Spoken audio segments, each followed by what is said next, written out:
میں جاننا چاہتا ہوں کہ آپ کو کس نے روکا؟ آپ یا تو آپ نے خود فیصلہ کیا کہ جلنے دو کور کمشنر کے ہاؤس کو، کمانڈر کے، جلنے دو ایم عالم کے جہاز کو، جلنے دو ریڈیو پاکستان کو، یہ سارے پاکستان، یہ آئی جی انسپیکٹر جنرل پولیس، ان کو میں نے ہم نے اس درخواست میں رسپونڈنٹ بنایا کہ آ کے بتائیں عدالت کو کہ اتنا جو نقصان ہو رہا تھا اور اتنا قیمتی اشیاء کا اور املاک کا نقصان ہو رہا، آپ کہاں تھے، کیا کر رہے تھے؟ یہاں سے نقطۂ آغاز ہونا چاہیے، اور اس کا ادراک نہیں کیا ابھی تک، نہ کور کمانڈرز کی میٹنگ ہے نہ فارمیشن کمانڈرز کی میٹنگ۔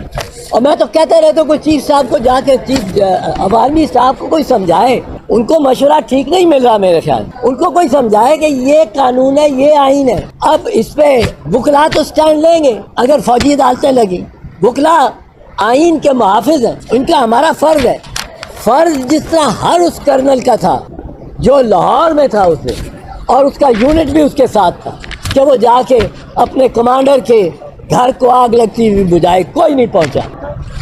یہ ان سوالوں کا جواب ہم اس پٹیشن کے ذریعے مانگتے ہیں کہ یہ انہوں نے کیوں وہ کہتے ہیں نا، آپ آتے تھے مگر کوئی اناگیر بھی تھا، کوئی تاخیر تو کوئی کچھ باعث تاخیر بھی تھا۔ آئی جی صاحب آپ آتے تھے مگر کوئی اناگیر بھی تھا، وہ اناگیر کون تھا، کس نے روکا؟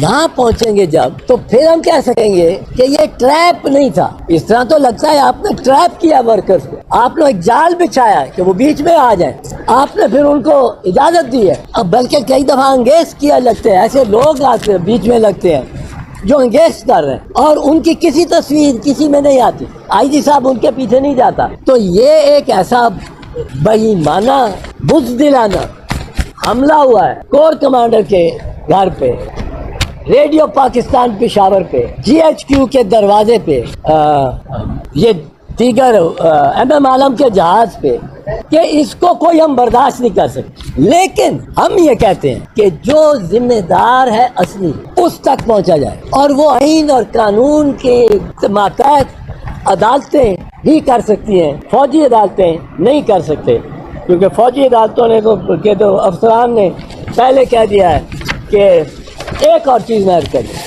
یہ کہا گیا ہے کہ اتنا بے ایمانہ، اتنا افسوسناک دن پاکستان پہ نہیں آیا جتنا 9 مئی ہے۔ میں یاد دلانا چاہتا ہوں، میں تھوڑی سی تاریخ کا طالب علم بھی ہوں، کہ بہت سے ایام اس قوم پہ آئے ہیں۔ نوابزادہ لیاقت علی خان کی شہادت 1951 میں، پہلا وزیر اعظم پاکستان کا خود 2 لفظ ہو جانا 16 دسمبر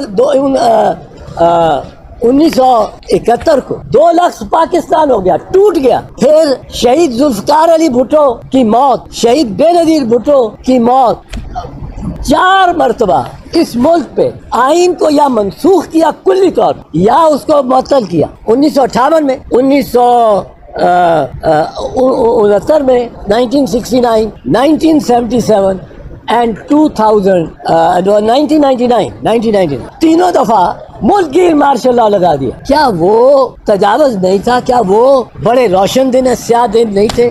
تو اس لیے ہم نے عدالت سے استدعا کی ہے اور یہ پٹیشن فائل کی ہے۔ سردار لطیف کھوسہ صاحب، سینئر ایڈوکیٹ سپریم کورٹ، اور سلمان اکرم راجہ صاحب میرے بیہاف پہ اس میں بحث کریں گے۔ میں اس میں خود پٹیشنر، یہ اعتزاز احسن بنام فیڈریشن آف پاکستان۔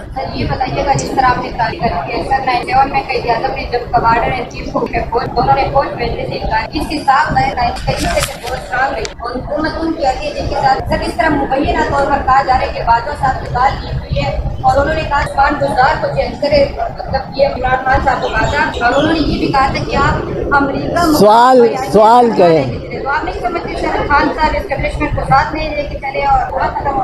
دیکھو، میں عمران خان کا وکیل نہیں ہوں۔ عمران خان، یہ بھی بات کو عرض کر دوں، ہماری پٹیشن میں رسپونڈنٹ ہے، عمران خان بھی رسپونڈنٹ ہے، شہباز شریف بھی رسپونڈنٹ ہے، رانا ثناء اللہ بھی رسپونڈنٹ ہے، اور خواجہ محمد بھی، آصف بھی رسپونڈنٹ۔ اور میں کیا کہہ رہا ہوں؟ میں کہہ رہا ہوں کہ ان دونوں کی آپس میں ایک طرف عمران خان ہے، ایک طرف یہ 3-4 ہے گورنمنٹ، ان کی آپس میں ایک دوسرے سے بنتی نہیں۔ ساری قوم اس کی وجہ سے فوجی عدالتوں کے تحت آ جائے. یہ کیسا انصاف ہے؟ ان میں جو وزراء ہیں، خواجہ آصف نے جو کچھ فوج کے بارے میں کہا ہوا ہے وہ آج اس کے گیت گا رہا ہے. مریم بی بی نے جو کچھ فوج کے وہ چلائے ان کے بارے میں کہا رہا ہے وہ کبھی چلائیں، وہ رانا ثناء اللہ کے بیانات چلائیں. یہ اب بڑے معصومانہ انداز میں ایک ایڈوانٹیج لینا چاہتے ہیں اس واقعے کا جس میں ایک سیاسی اکثر کارڈ کو ٹریپ کیا گیا. میں آپ کو ان کی ایک بات بتاؤں، ایک کارٹون میرے ذہن میں آتا ہے بنتا ہے. جم کاربیٹ اور تحاور علی خان دو ایسے شکاری تھے جو ہمالیہ کی فٹ ہلز پہ، جم کاربیٹ اور تحاور علی خان بنگال میں بڑے شیروں کا شکار ٹائیگر کا کرتے تھے جو مین ایٹرز ہو گئے، جن کو انسان کا خون لگ گیا تھا پھر وہ انسان کو ہی مارتے تھے. وہ بھیڑ، بکری، گائے کو کچھ نہیں کہے. اب وہ کہتے ہیں کہ ہم کس طرح شکار کرتے ہیں. ایک درخت کے ساتھ رات کو جنگل میں جہاں زیادہ پاؤں نظر آئے اس شیر کے جس کو مارنا ہے ان کے نشان وہ یہی پھرتا ہے. ایک گائے کو باندھ کے درخت کے ساتھ اور شکاری ایک مچان بنا کے باقاعدہ لکڑی کا خوب پختہ مچان بنا کے اس پہ بندوق لے کے کھڑا. شیر نے آنا ہے تو شکاری نے شیر کو مارا. اب یہاں گائے مجھے نظر آتی ہے وہ پی ٹی آئی ہے، شیر نظر آتا ہے وہ فوجی ہے جو اس گائے کو، اور شکاری بندوق لے کے جو یوں کھڑا ہے وہ میاں نواز شریف ہے. صاحب دو سوالات. پہلا سوال تو یہ عمران خان صاحب نے رسپونڈنٹ پٹیشن میں بطور رسپونڈنٹ بنانے کی وجہ کیا، کیوں وجہ؟ دوسرا سوال یہ ہے کہ یہ تاثر ابھر رہا ہے کہ شاید آپ عمران خان کے پراکسی پٹیشن کی وجہ یہ ہے کہ عمران خان بھی یہ کہہ رہے ہیں کہ واقعات کی تحقیقات ہونی چاہیے، آپ بھی یہ کہہ رہے ہیں تحقیقات نہ ہونے کے جواز آپ کے پاس کیا ہے؟ نہیں، میرے پاس کوئی اس کی دلیل نہیں، اس کی دلیل کیا کی کوئی ضرورت نہیں ہے. اگر عمران خان ایک بات کہتا ہے اور میں بھی وہی بات کہتا ہوں، اس سے کوئی پراکسی نہیں ہو جاتا. اس کا انڈیپینڈنٹ میری اس کے ساتھ کوئی ملاقات نہیں ہوئی. میں نے اس کو علم بھی نہیں کہ میں نے اس کو رسپونڈنٹ بنایا ہوا ہے. اگر وہ بات یہ کہتا ہے، اگر وہ کہتا ہے تو ٹھیک ہے، میں یہ کہوں گا. میں کہتا ہوں تو ٹھیک کہتا ہوں. اب اگر دو بندے ایک بات کریں تو آپ کا ایک دوسرے کا پراکسی ہے یہ نکال دیں رین میں. یہ پاکستان میں بہت ہو گیا کہ ہم بدنیتی ضرور کسی بھی شخص کو، ہر شخص کو، اس کے ہر ایکشن کو بدنیتی کے بعد اس میں نکالتے ہیں کہ بدنیتی کیا ہے، اس میں کیا ذاتی مفاد کیا. مجھے کوئی ذاتی مفاد نہیں عمران خان سے. میں نے اس کی پارٹی میں نہیں ہوں، میں نے اسے ٹکٹ نہیں مانگنا. میں پاکستان پیپلز پارٹی میں ہوں، خوش ہوں. پاکستان پیپلز پارٹی کی تاریخ کیا ہے؟ 1989 کو ہماری گورنمنٹ تھی، میں انٹیریئر منسٹر تھا. فوج نے ایم کیو ایم کی بڑی کارروائیاں ہو رہی تھی، اغوا ہو رہے تھے لوگ سندھ میں. آرمی چیف نے ہم سے مطالبہ کیا کہ آرٹیکل 245 کا نفاذ کریں اور ہمیں فوجی عدالتیں لگا دیں. بی بی پرائم منسٹر اور میرا یہ رائے تھی کہ ہم نے فوجی عدالتیں نہیں لگنے دی. ہم نے ساری زندگی اور ایم آر ڈی کی موومنٹ میں فوجی عدالتوں کا مقابلہ کیا. وہ کوڑے مارتے تھے ہمارے ورکرز کو، 1 منٹ میں فیصلہ ہوتا تھا. سمری ملٹری کوڈ 10 کوڑے اور 1 سال سزا. ہم نے وہ دیکھا ہوا. ہم نے کہا نہیں. بی بی نے کہا میری گورنمنٹ گر جائے میں فوجی عدالتیں نہیں لگاؤں. اب وہ گورنمنٹ گر گئی، اور گورنمنٹ میں جب گرانے کا اسحاق خان نے 4 شیٹ پیش کی. اس میں ایک یہ تھی کہ آپ نے آرٹیکل 245 کا نفاذ نہیں کیا اور فوجی عدالتیں نہیں لگنے دی. ہم نے حکومت دعا دی اور ہم فوجی عدالتوں کے آتے ہیں.